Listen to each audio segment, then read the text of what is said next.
В отеле «Йылдыз» состоялся торжественный прием в честь Национального дня Королевства Саудовская Аравия. Это событие, объединившее дипломатов, членов туркменского правительства и почетных гостей, стало еще одним свидетельством крепких и дружественных отношений между двумя странами. В этом году Саудовская Аравия отмечает 95-ю годовщину своего объединения.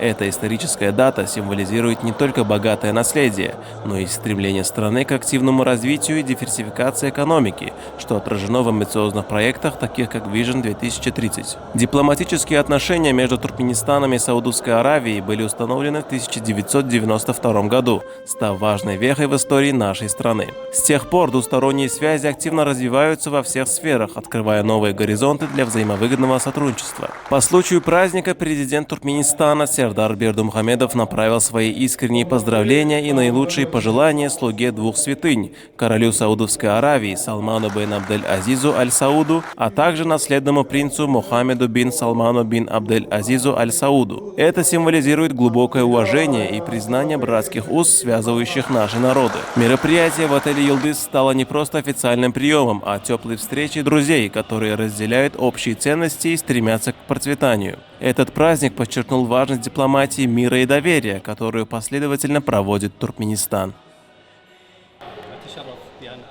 Я очень рад, что мы вместе отмечаем 95-летие Саудовской Аравии. Пользуясь случаем, я хочу от всего сердца поздравить руководство королевства и весь саудовский народ с этим важным праздником. Также выражаю глубокую благодарность правительству Туркменистана за то, что они разделили с нами этот торжественный день. Нас очень радуют крепкие и устойчивые отношения между нашими странами. Наши культуры очень схожи, и я верю, что в будущем наше сотрудничество будет только крепнуть. Пользуясь случаем, хочу от всего сердца поздравить уважаемого президента Туркменистана, национального лидера туркменского народа и весь туркменский народ с наступающей 34-й годовщиной независимости Туркменистана. Желаю вашей стране процветания и всего самого наилучшего.